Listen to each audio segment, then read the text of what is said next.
प्रिय विद्यार्थियों, मैं Prakash Chand Bairwa, assistant professor in ABST, government PG college Dausa.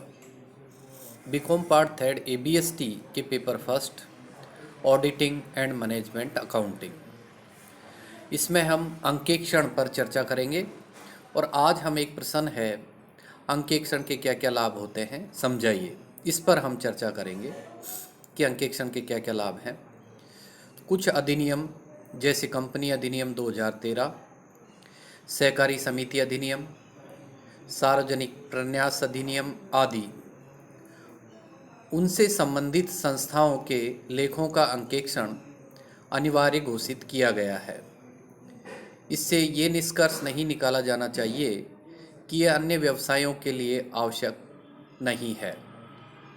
व्यवहार में पाया जाता है कि कुछ व्यवसाय ऐसे भी हैं जिनके लिए अंकेक्षण एक वैधानिक आवश्यकता नहीं है, फिर भी वह अपने हिसाब किताब का अंकेक्षण कराते हैं। इसके कारण हैं अंकेक्षण से होने वाले लाभ। अंकेक्षण से जो लाभ होते हैं उन्हीं के कारण अधिकतर संस्थाएं अपने लेखों का अंकेक्षण करवाती हैं। तो अंकेक्षण से होने वाले महत्वपूर्ण लाभ कौन कौन से हैं उन पर हम चर्चा करें। तो अंकेक्षण से होने वाले लाभों में पहला लाभ है अनुशासन कायम रखना। अनुशासन के लिए अच्छी परंपराएं डालना अथवा अच्छी प्रक्रियाएं नियत कर देना ही पर्याप्त नहीं है। इसके लिए ये भी आवश्यक है कि उन परंपराओं एवं प्रक्रियाओं की समय समय पर जांच भी होती रहे, ताकि कर्मचारी अनुशासित होकर उनका निरंतर अनुसरण करें। वरना हो सकता है कि बहुत सी आवश्यक परंपराओं कर्मचारियों द्वारा केवल अनावश्यक औपचारिकताएं समझकर छोड़ दी जाएं। इसलिए आवश्यक है कि अनुशासन कायम करने के लिए अंकेक्षण की आवश्यकता होती है। अंकेक्षण के लाभ होते हैं अनुशासन कायम करने में। दूसरा है भ्रष्टाचार समाप्त करना। कहते हैं कि पैसा व्यक्ति को भ्रष्ट बना देता है। भ्रष्टाचार को समाप्त करने के लिए अपनाए जाने वाले बहुत से उपायों में यदि पैसे के हिसाब किताब पर नियंत्रण रखने वाले अंकेक्षण को अधिक प्रभावशाली बना दिया जाए तो फिर भ्रष्टाचार को समाप्त करने में सहायता मिल सकती है। तो हम कह सकते हैं कि अंकेक्षणों के लाभ में यदि अंकेक्षण करवाया जाता है तो उससे भ्रष्टाचार को कम किया जा सकता है या उसे भ्रष्टाचार को पूरी तरह समाप्त भी किया जा सकता है। अंकेक्षण का तीसरा लाभ है अनियमितताएं, त्रुटियों एवं गबन का प्रकट होना। अंकेक्षक प्रबंधकों का एक ऐसा अमूल्य मित्र है जो हिसाब किताब में होने वाली अनियमितताओं, त्रुटियों एवं गबन को प्रकट करता है, जिसके द्वारा ये प्रकट होता है कि नियत प्रक्रियाओं को कहाँ कहाँ नहीं अपनाया गया है। ये बेईमानी के कार्य को प्रकट करता है। अतः अंकेक्षण यदि संस्था द्वारा करवाया जाता है और नियमित अंकेक्षण करवाया जाता है तो इससे संस्था में होने वाली अनियमितताएं, त्रुटियां एवं गबन आसानी से प्रकट हो जाते हैं, पकड़ में आ जाते हैं।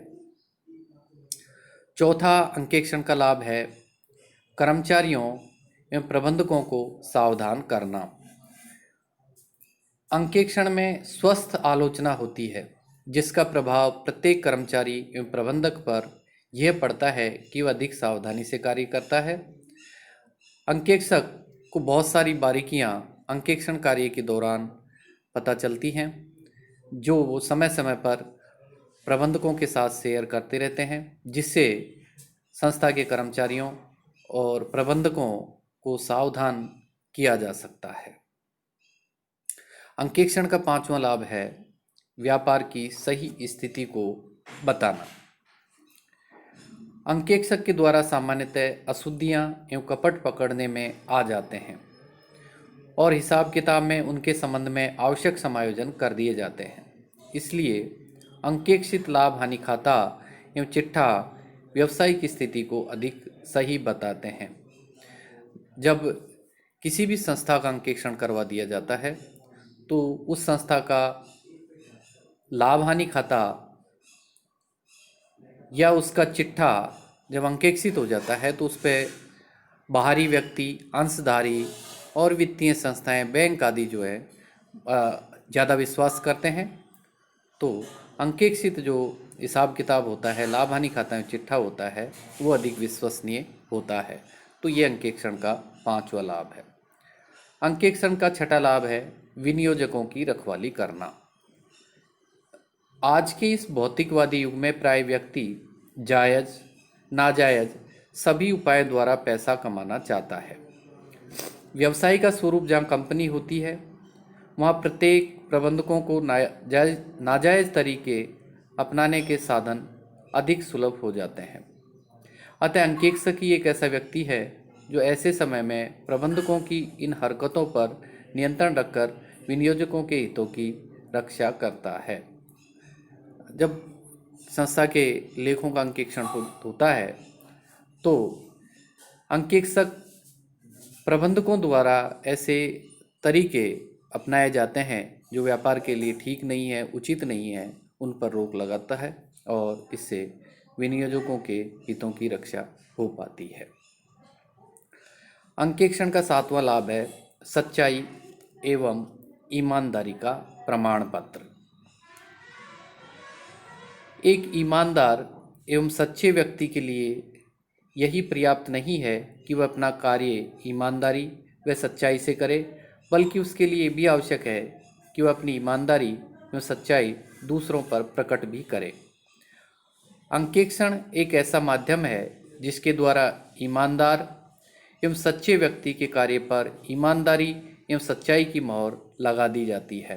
तो इससे स्पष्ट है कि जिन जिन संस्थाओं के व्यापारिक लेखों का अंकेक्षण होता है तो वो लेखे सच्चे माने जाते हैं और उनमें किया गया कार्य ईमानदारी से किया हुआ कार्य माना जाता है और उन पर हर कोई भरोसा करता है। अंकेक्षण का 8वां लाभ है कर्मचारी की कर्मठता एवं योग्यता का प्रमाण मिलना। आधुनिक समय में व्यवसायिक इकाइयों का आकार इतना विस्तृत हो गया है कि किसी अकेले मालिक के लिए समस्त कार्य कर लेना मुश्किल होता है। उसे कर्मचारियों की सहायता लेनी पड़ती है। अंकेक्षक द्वारा मालिक को ये ज्ञात हो जाता है कि उसके कर्मचारियों ने कितनी योग्यता एवं कर्मठता के साथ अपने कर्तव्य का पालन किया। ये बहुत महत्वपूर्ण है कि जब अंकेक्षण किया जाता है किसी भी संस्था के लेखों का, तो अंकेक्षक द्वारा समय समय पर ये जानकारी दी जाती है कि उसकी संस्था के कर्मचारी कितनी निष्ठा से और ईमानदारी से कार्य कर रहे हैं, उनमें किस प्रकार की योग्यता है। ये समय समय पर जानकारी संस्था के मालिकों को और प्रबंधकों को अंकेक्षकों द्वारा दी जाती हैं और ऐसी स्थितियां समय समय पर प्रकट भी होती रहती हैं। तो ये अंकेक्षण का एक लाभ है कि कर्मचारी की कर्मठता और योग्यता का प्रमाण भी अंकेक्षण से मिलता है। अंकेक्षण का 9वां लाभ है बहुमूल्य सलाह मिलना। नियोक्ता को अंकेक्षक से पुस्तपालन एवं लेखाकर्म के संबंध में बहुमूल्य सलाह मिलती रहती है। कई बार तो अंकेक्षक अन्य आर्थिक मामलों पर भी महत्वपूर्ण सलाह देता है।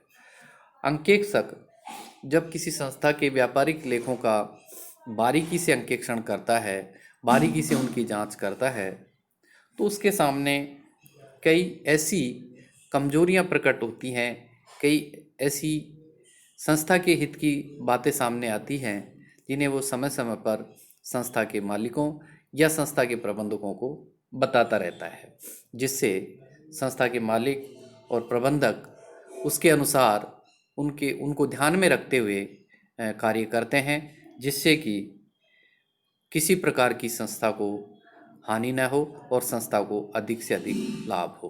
तो इस प्रकार अंकेक्षक जो है अपने अंकेक्षण कार्य के दौरान आने वाली बारीकियों और कमजोरियों के संबंध में संस्था को और संस्था के प्रबंधकों को बहुमूल्य सलाह देता है।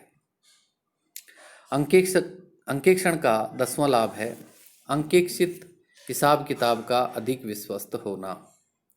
बैंक, बीमा कंपनियों, आयकर अधिकारियों एवं बिक्री कर अधिकारियों द्वारा अंकेक्षित हिसाब किताब पर अधिक विश्वास किया जाता है।